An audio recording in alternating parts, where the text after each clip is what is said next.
Ouija was one of the worst films of 2014, if not the worst film of 2014. So surely the 2016 sequel has got to be on par with just how horrific that was.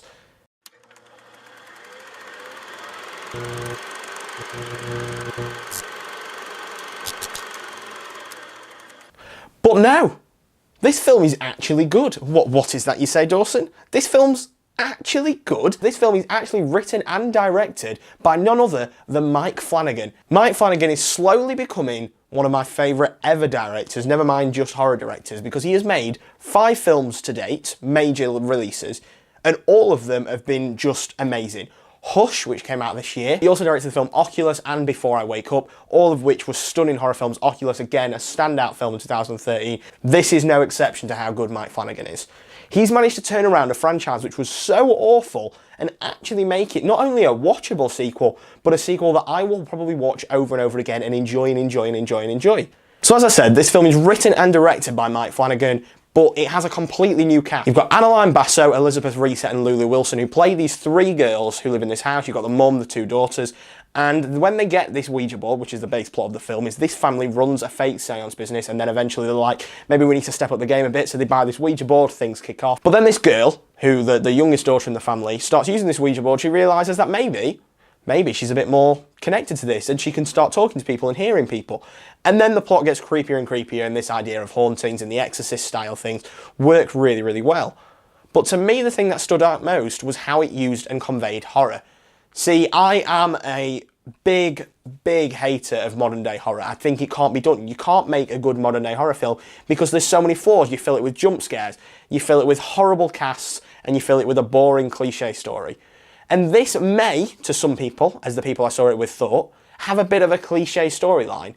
But in my opinion, it's not cliche, it's classic. It used a couple of horror cliche moments, but as a whole, it just tried to use a classic formula, which I'm okay with. I'm more than okay with doing that. Conjuring 2 did that, The Conjuring 1 sort of did that, and again, they're 2 modern horror films that have done really, really well, and because they've been really, really well done. Simplicity works, and that's why in modern horror, complex films like The Darkness and other films like that don't particularly work. So I like simplicity, and I like it when films go back to basics, and this is a back to basics Exorcist style haunting of the house story, where a girl gets infested by a ghost or a creature or something paranormal and then kind of just goes crazy and starts killing people. And that is simply what this film is, and I absolutely loved everything about it.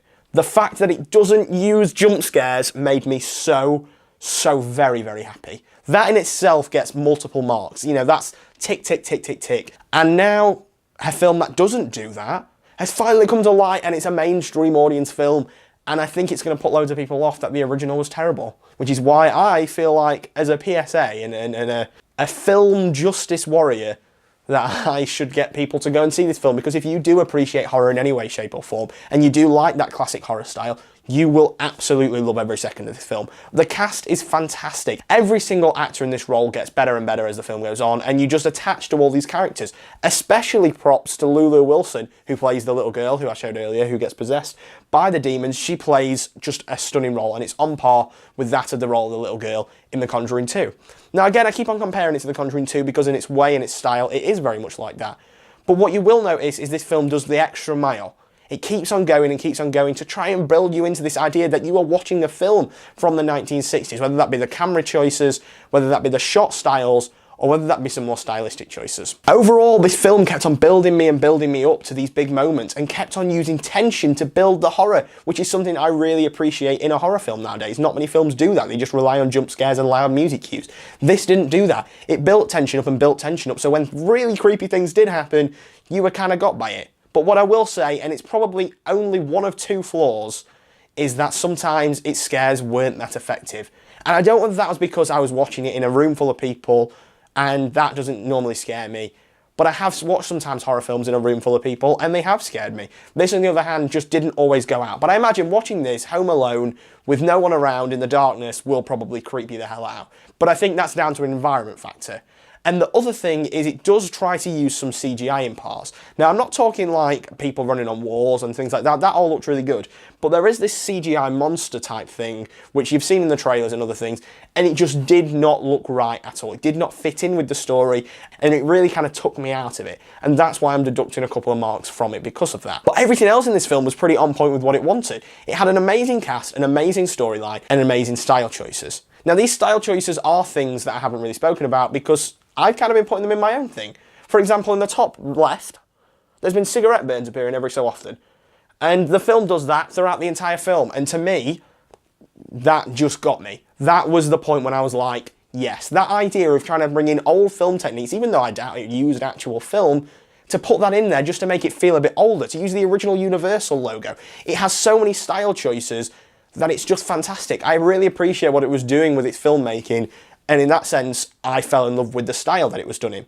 You don't see many films putting that much effort in to make things feel like that age, and really this went the extra mile to do that, and credits to Mike Flanagan in writing and directing to do that, because that is just a brilliant move, and it really drew me into the world and the film and the style that it was making. But as for me, someone who is obsessed and is just loves classic horror, this film really spoke to me and really kind of got me intrigued in its storyline.